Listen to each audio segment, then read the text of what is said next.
लातूरच्या सगळ्याच 52 सोयाबीन खरेदी केंद्रावर सोयाबीन खरेदी विक्रीसाठी शेतकऱ्यांची लांबच लांब रांग लागलेली आहे। लातूरात आणखी किमान 4 लाख क्विंटल सोयाबीनची खरेदी शिल्लक असल्याची माहिती आहे।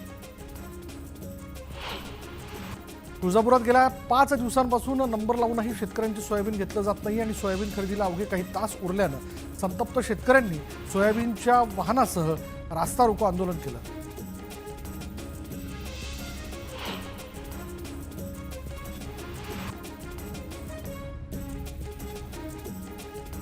सोयाबीन खरेदीची मुदत उद्या संपणार आहे। सोयाबीन खरेदीला अवघे 24 तास उरले। ठिकठिकाणी खरेदी केंद्रांवर शेतकऱ्यांच्या रांगा पाहायला मिळतात। धाराशिवमध्ये सोयाबीन खरेदी केंद्राच्या कारभारावर शेतकरी संतप्त झाले। संतप्त शेतकऱ्यांनी तुळजापूर सोलापूर लातूर महामार्ग अडवून धरला। सोयाबीन खरेदी केंद्रावर 5 दिवसांपासून रांगा लावून देखील सोयाबीन खरेदी होत नसल्याने शेतकरी आक्रमक झाले। धाराशिवमधील सोयाबीन खरेदी केंद्रावर 5 दिवसांपासून रांगा लावूनही खरेदी होत नसल्याने शेतकरी संतप्त झालेत। संतप्त शेतकऱ्यांनी तुळजापूर सोलापूर आणि लातूर महामार्गावर रास्ता रोको आंदोलन केलं।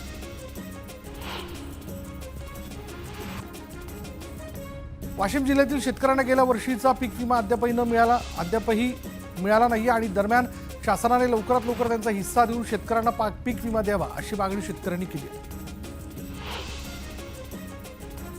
महाराष्ट्रातील बांधकाम कामगारांना त्यांची नोंदणी कुठूनही करता येणार आहे आणि यासाठी राज्यात 366 सुविधा केंद्र निर्माण करण्यात आली आहेत। आजपासून या केंद्रांमधून सुविधा पुरवल्या जाणार असून बांधकाम कामगारांना नोंदणी करण्याचं आवाहन कामगार मंत्री आकाश फुंडकर यांनी केलं। छत्रपती संभाजीनगरमधून अपहरण झालेल्या 7 वर्षीय मुलाची सुखरूप सुटका झाली। भोकरदन तालुक्यातील ब्रह्मपुरी गावाजवळ 2 आरोपींसह हा मुलगा सापडला। काल रात्री या मुलाचं अपहरण झालं होतं। 2 कोटींच्या खंडणीसाठी या मुलाचं अपहरण करण्यात आलं होतं। आरोपी या मुलाला घेऊन जात असताना भोकरदन तालुक्यातील ब्रह्मपुरी इथे कारचा अपघात झाला। या अपघातानंतर चौकशी केली असता मुलाचं अपहरण केल्याची कबुली आरोपींनी दिली। अपहरण झालेला आपला नातू परत आल्यानंतर मुलाच्या आजोबांना आनंदाश्रू अनावर झाले। मित्रपरिवार आणि पोलिसांनी अथक परिश्रमाने चिमुकल्याला शोधण्यासाठी परिश्रम घेतले आणि त्यामुळे त्यांचे आभार मानत असताना आजोबांच्या डोळ्यात पाणी आलं। उभ्या रिंगण सोहळ्याने शिर्डीतील साई परिक्रमेचा आगाज झाला। 13 फेब्रुवारीला शिर्डी महापरिक्रमा सोहळा पार पडणार आहे। देशविदेशातील हजारो साई भक्त या सोहळ्याला उपस्थित राहतील। बीडच्या आष्टी तालुक्यातील मच्छिंद्रनाथ समाधी मंदिरातील गर्भगृह मंदिराच्या नवीन सभागृहाचा भूमिपूजन सोहळा पार पडला। राज्याचे मुख्यमंत्री देवेंद्र फडणवीस यांच्या हस्ते या सभागृहाचं भूमिपूजन संपन्न झालं। नांदेडच्या वाहेगाव इथे अवैध रेती उत्खनन करणाऱ्यांवर मोठी कारवाई करण्यात आली। तब्बल 2 कोटी रुपयांचे साहित्य जप्त करण्यात आले। पोलीस अधीक्षकांनी दुचाकीवरून जात छापा टाकत ही कारवाई केली। सरकारी जागेवर केलेल्या अनधिकृत बांधकामांवर माणगाव नगरपंचायतीने कारवाई केली। रस्त्यालगत उभारलेल्या अनधिकृत टपऱ्या दुकानं गाळे नगरपंचायतीने जमीन दुरुस्त केले। हिंगोलीच्या कळमनुरी तालुक्यातील भाटेगाव या गावाजवळून जाणाऱ्या राष्ट्रीय महामार्गाचं काम जवळपास 3 वर्षांपूर्वी पूर्ण झालं। मात्र रस्त्याच्या दोन्ही बाजूने बॅरिकेड्स बसवण्यात आले नसल्यानं अपघात होण्याची भीती आणि त्यामुळे गावकऱ्यांनी बॅरिकेड्स लावण्याची मागणी केली। जालन्याच्या महादीप उपक्रमाच्या माध्यमातून शालेय विद्यार्थ्यांना इस्रोची सहल घडवली जाणार आहे। केंद्र तालुका जिल्हा स्तरावरील परीक्षा पास झाल्यानंतर 4 वर्गांमधून प्रत्येकी 10 विद्यार्थी निवडले जातील। जिल्हाधिकारी श्रीकृष्ण मांचाळ यांनी हा उपक्रम सुरू केला। अहिल्यानगर जिल्ह्यातील नेवासा शहराचं ग्रामदैवत असलेल्या श्री मोहिनीराज मंदिरात 15 दिवसांच्या यात्रोत्सवाला सुरुवात झाली। यावेळी महिलांनी शेकडो नंदादीप प्रज्वलित करत यात्रेला सुरुवात केली। रत्नागिरीच्या हरणे गावात 4 किल्ल्यांच्या बुरुजाची प्रवेशद्वाराची पडझड झाली होती। दरम्यान या किल्ल्यांच्या डागडुजीचं काम युद्ध पातळीवर सुरू आहे, त्यामुळे समाधान व्यक्त होतं। चंद्रपूरच्या ब्रह्मपुरी तालुक्यातील मौजा मांगली इथे 25 कोंबड्यांचा बर्ड फ्लूमुळे मृत्यू झाल्याचं निष्पन्न झालं। यानंतर मांगली गावचं 10 किलोमीटर क्षेत्र सतर्क भाग म्हणून घोषित करण्यात आलं। रत्नागिरी जिल्ह्यातील मंडणगड तालुक्यातील बॉक्साईड मायनिंग खाणीवरून ओव्हरलोड वाहतूक करणाऱ्या डंपरवर आरटीओकडून कारवाई करण्यात आली। आरटीओच्या कारवाईमुळे डंपर चालकाला चांगला चाप बसला। नंदुरबार जिल्ह्यातील आदिवासी समाजाच्या मरण यातना संपत नाहीयेत। केला पाणी या गावात धक्कादायक घटना समोर आली।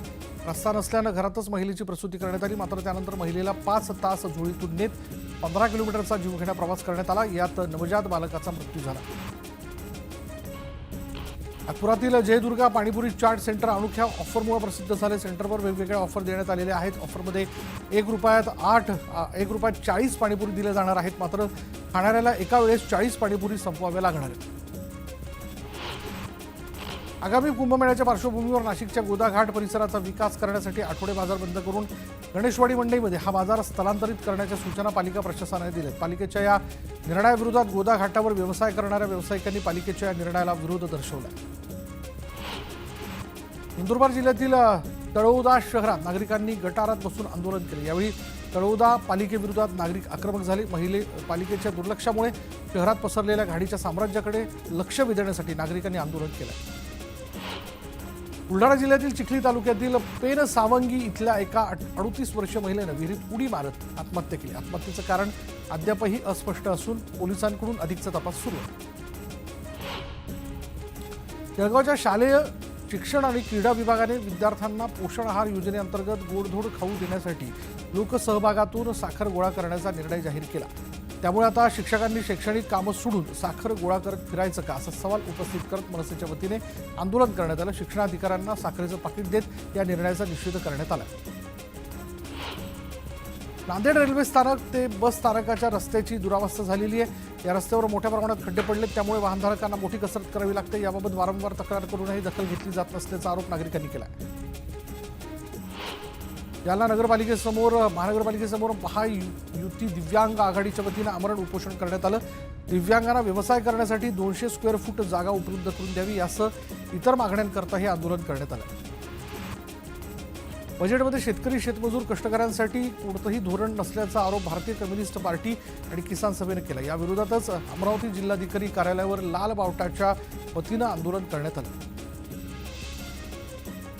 पैठण छत्रपती संभाजीनगर महामार्गावर बिडकीन इथे रास्ता रोको आंदोलन करण्यात आलं. महामार्गाचं काम मागील बऱ्याच दिवसांपासून बंद असल्यानं नागरिक हैराण झालेत. यावेळी तिरडी घेत अंत्ययात्रा काढून प्रशासनासह लोकप्रतिनिधींनी निषेध केला. अभिनेते राहुल सोलापूरकर यांच्या पुण्यातील निवासस्थानी मोठा पोलीस बंदोबस्त तैनात करण्यात आला. उदयनराजे भोसलेंच्या इशाऱ्यानंतर पुणे पोलीस अलर्ट मोडवरती आली आणि सोसायटीबाहेर बॅरिकेडिंग ही लावण्यात आलं.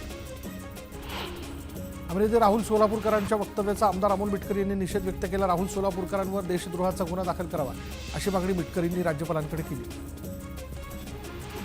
राहुल सोलापूरकरने छत्रपती शिवाजी महाराजांच्या पुतळ्यासमोर नाक घासून माफी मागितल्याशिवाय शिवप्रेमी शांत बसणार नाहीत असा इशारा संभाजी ब्रिगेडच्या संतोष शिंदेंनी दिलाय. तसंच सोलापूरकर हा संघाचा दलाल आहे का असा खोचक सवालही त्यांनी केला. शिवभोजन थाळी योजना बंद केली जाणार असल्याच्या चर्चा सुरू आहेत. दरम्यान माजी मंत्री छगन भुजबळ यांनी मुख्यमंत्री देवेंद्र फडणवीसांना पत्र पाठवून ही योजना सुरूच ठेवावी अशी मागणी केली. यापुढील काळात हिंदूंवरील अन्याय सहन केला जाणार नाही असा इशारा देत श्रीगोंदा तालुक्यातील ससाणे कुटुंबाला न्याय देण्यासाठी आम्ही कटिबद्ध आहोत असं मंत्री नितेश राणेंनी स्पष्ट केलं. ससाणे मृत्यू प्रकरणानंतर उपोषणकर्त्यांच्या भेटीसाठी गेले असता नितेश राणेंनी पुन्हा इशारा दिला. राख, वाळू आणि भूमाफियांवर मकोका लावा आणि तुम्ही तो लावाल याची आम्हाला खात्री आहे अशी मागणी सुरेश धस यांनी केली. बीडमधील कार्यक्रमात मुख्यमंत्र्यांसमोरच त्यांनी ही मागणी केली. आष्टीत उपसा सिंचन योजनेचा उद्घाटन सोहळा पार पडला. मुख्यमंत्री देवेंद्र फडणवीसांच्या हस्ते भूमिपूजन करण्यात आलं. सोहळ्याला पंकजा मुंडेंची उपस्थिती पाहायला मिळाली. बीडच्या आष्टीतील या उद्घाटन सोहळ्यात धनंजय मुंडे गैरहजर राहिले. दरम्यान डोळ्यांच्या ऑपरेशनमुळे मुंडे आले नाहीत, तर कार्यक्रमावेळी पंकजा मुंडे, सुरेश धस, देवेंद्र फडणवीस एकाच मंचावर आले. पुण्यातील लवासा प्रकरणावर पवार कुटुंबियांविरोधात सीबीआय चौकशीचे आदेश द्या अशी मागणी करत जनहित याचिका दाखल करण्यात आली. यावेळी या प्रकरणात सीबीआय चौकशीचीच मागणी का असा सवाल सर्वोच्च न्यायालयाने विचारला. धाराशिवमधील तुळजाभवानी मंदिरात भक्तांसाठी ड्रेस कोड लागू करण्याबाबत मंदिर संस्थान सकारात्मक आहे. ट्रस्टची बैठक घेऊन निर्णय घेणार असल्याची माहिती जिल्हाधिकाऱ्यांनी दिली. ड्रेस कोडची मागणी मंदिर महासंघानं केली होती.